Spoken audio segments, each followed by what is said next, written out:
people, samahan nyo ako sa isang a day with me. Ayan, so as you can see, nagtututbrush na ako kahit wala naman talaga magbabago. Ito nga pala din yung last day na mag-i-stay ako dito sa studio. So kitang-kita, mabuhay ang makakalat.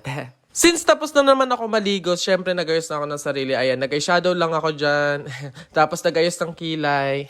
Tapos struggle is real nga pala sa pagkakabit ng contact lens. After mag-powder, mag-lip balm, mag-curler, okay na. At syempre, hindi mawawala ang outfit check. Yung leather jacket is from... Wait, teka. Hindi sponsor. Wag na lang. Lakwatsero tayo kaya dapat lagi may maleta. Finally, nakarating na rin ako dito sa office. Hello sa mga video editor at scriptwriter na talagang masisipag. Hey guys!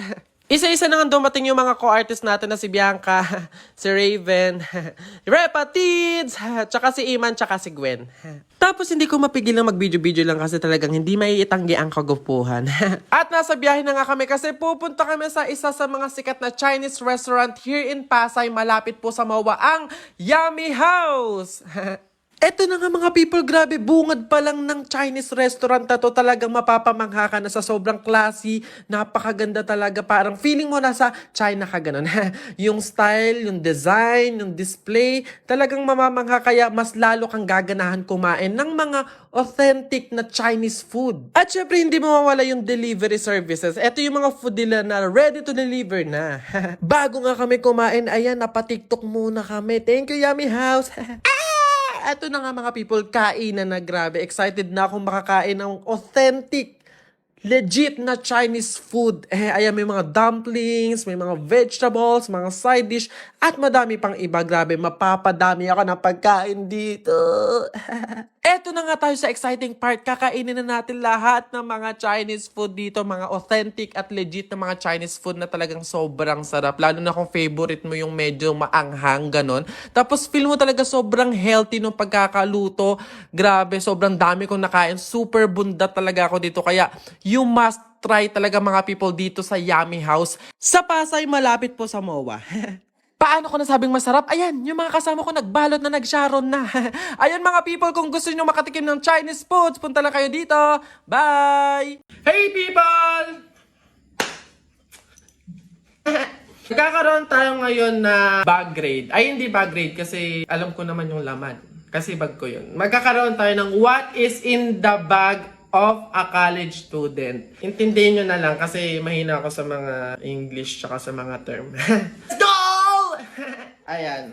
Ito yung aking bag. Alam ko medyo nagagandahan kayo. Pero hindi ko syempre sasabihin kung anong brand to. Kasi hindi naman tayo i-sponsoran. So wag na lang. Ano to? 90% makeup, 10% school supply.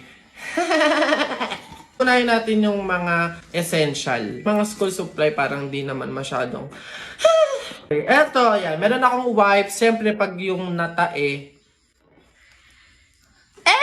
siyempre, hindi mawawala. Talagang elementary days pa lang, may polvo na. Mga panahon na nagmamantika. So, kailangan mo nito. Tissue. Siyempre, ito, after mo mag-wipes sa jebs mo, tissue naman. Salamin. Alam nyo ba mga people, eto, grade 10 pa ako nito. So, 4th year high school. Ano na ako ngayon? 4th year college, graduating. Ano naman ngayon? Pakinila, ano nung kinalaman nila dito? Kailangan mo ng sunscreen. Walang ka na ng 1/4, wag lang sunscreen. Loose powder, ito ginagawa ko kasi siyang polvo. Pake mo. Brush, alam mo na. Siyempre, alam naman kamay kong gamit. Galing ko. Kita nyo? Baba! Alcohol. Oh. Bago ka makapag-holding hand sa bebe mo, kailangan nag-alcohol ka muna kasi baka amoy jebs. Eyeshadow! Mawalan ka na ng yellow pad. Wag lang tong eyeshadow para buhay yung talukap ng mata. Oh, di ba? Kailangan mo ng curler. Kasi nga, bangag ka lagi sa umaga, kailangan bulagang-bulaga yung mata. Dito ko lang nakahiligan mga people hand cream. Kasi nga dapat parang malambot yung kamay para pag ginawa ka ng... Ito na, the best part din sa college. Lip balm. Kasi di ba yung...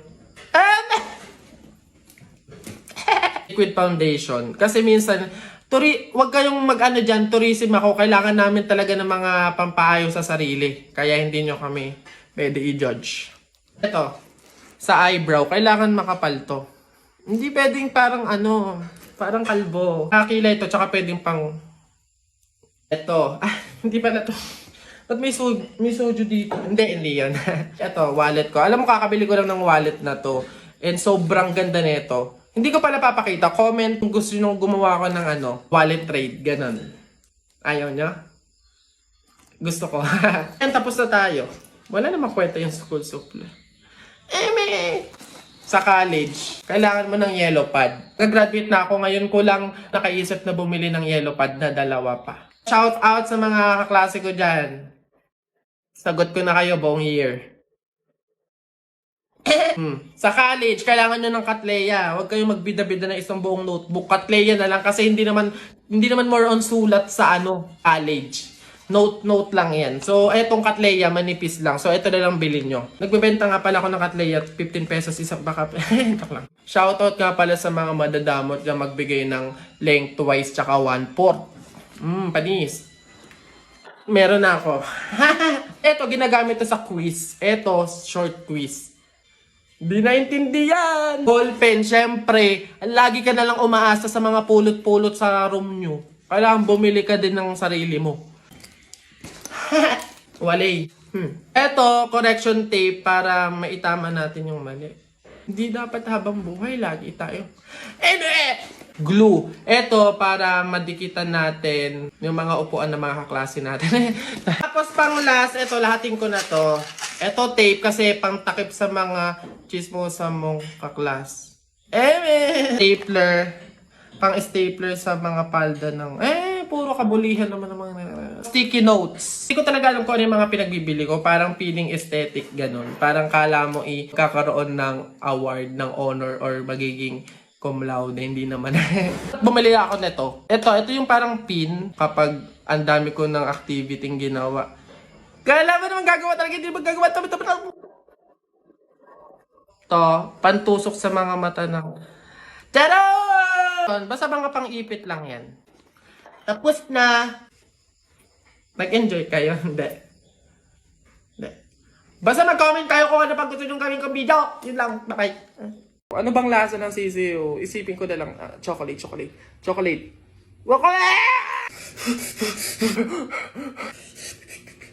Hey people! Nagising ako na parang I feel so strong. I feel so stronger and I feel so strongest. Kaya isip ko talaga na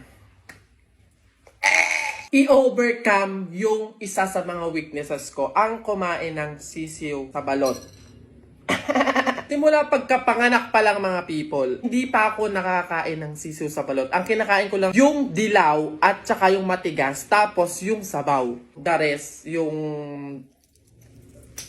sisiw, oto. Uy, sa'yo na to. Uy, kainin mo to. Uy, tapang ko ba to? Feeling ko kaya ko na siya. So, ayan. Dalawa yung binili kong balot kasi diba ito. Balls. Dalawa kasi... Alam niyo na. Boys can relate. Ang gagamitin kong suka, etong ordinaryong suka talaga. Yung literal na suka. Kasi parang hindi nag-cum laude yung nagtitinda ng balot. Kasi yung binigay niya sa akin suka, butas pala yung plastic. Tumapon siya, B. Masabaw siya, B. Makatas siya. Nakikita ko na agad yung balaito. So, ito lang naman yung gusto ko talaga sa part na to, yung sabaw. Oh my God, after ilang years talaga, ngayon na lang ako nakakain ng balot. Kasi hindi naman talaga ako mahilig sa balot. Sobrang naaamis talaga ako sa mga talagang kayang kumain ng sisiw. Hindi ko kasi ma-imagine talaga. Pinabalatan ko na siya. Sana maliit lang yung sisiw para naman talagang makain. Hindi naman sa maate. Ano papakain nyo kung hindi nakakain ng sisiw? Ganyan siya. Paano to? Kinakain na siya ng buo? Look at that! Nanginginig ako kasi parang nadidiri talaga ako. Ito yung maganda sa balot, yung parang buo na siya. Pag kinain mo siya ng buo, hindi mo na mapapansin yung sisiw. Yung iba kasi di ba parang gutay-gutay yung loob. Okay. Ayun siya, be! People, ayun siya. Ayun yung balat, ayun yung balahibo niya. Ayun o, ayan. Kita niyo yan? Alam mo di ba sabi ko, mapapakain lang ako ng mga ganito, yung exotic food, mga bulate, palaka, daga. Mapapakain mo lang ako pag pang TV lang, ganun, yung mga Pinoy Big Brother, ganun lang. Pero kung mga ganun.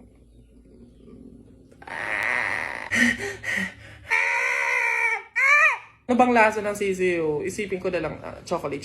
Chocolate.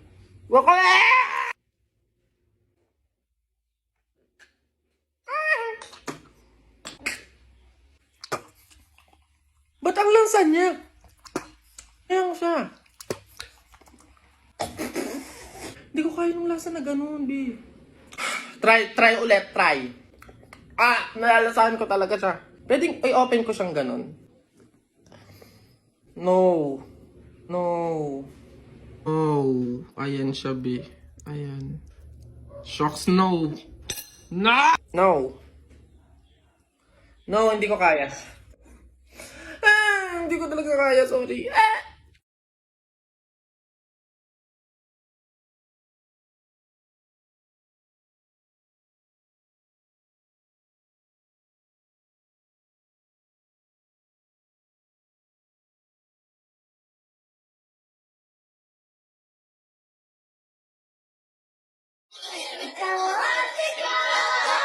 Para di basang-basa ang yawa, dito ba'y damang-dama na ikaw ng uno. They know all my money show. I don't ever get it one way. Yeah, spinning and I get it same day. But hey, I didn't come here to party. I didn't come here to stay. I came to leave with somebody.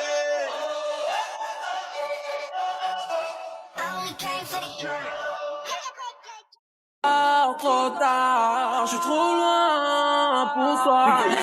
Bonne de mes copines, mes copines. La plus bonne de mes copines, mes copines. Je veux que bombarder. We the best music. Another one. DJ Khaled. Yeah, you're looking at the truth, the money never lie. No, I'm the one, yeah. I'm the one early morning in the dawn. Know you wanna ride now. I'm the one, yeah. I'm the one, yeah. Can you think about us other imitator? Feel like a Malcolm. Yeah. I'm in a relationship with one of my bitches, yeah. I need to cut some of them off, I need help. I got some bad things I want to myself. Gotta take the time to cut them off, I need help. Baby, keep it right with me. I don't wanna lose you now. I'm looking right at the other half of me. But they can see the set in my heart. There's a space and now you're home. Show me how to fight for now. Show me, baby. I tell you, baby, that it was easy. Coming back into you once I figured it out. You were right. Wait, ano ba ngayon? December 3. Hala, birthday ni Kuya Kenkoy! Ma! Sabihin mo nga kay Kuya Kenkoy, happy birthday! Yan, ako pa talaga inutosan mo. Itong batang to. Iya, pasabi kay Kenkoy, happy birthday. Ano ba yan? May ginagawa eh. Psst, sabihin mo nga kay Kenkoy, happy birthday. Lagi na lang ako. Tatay, pasabi nga kay Kuya Kenkoy, happy birthday. Siya naman. Oy, Kenkoy! Oy, happy birthday! For all night willing you to come, and he said it's supposed to be fun, turning 21.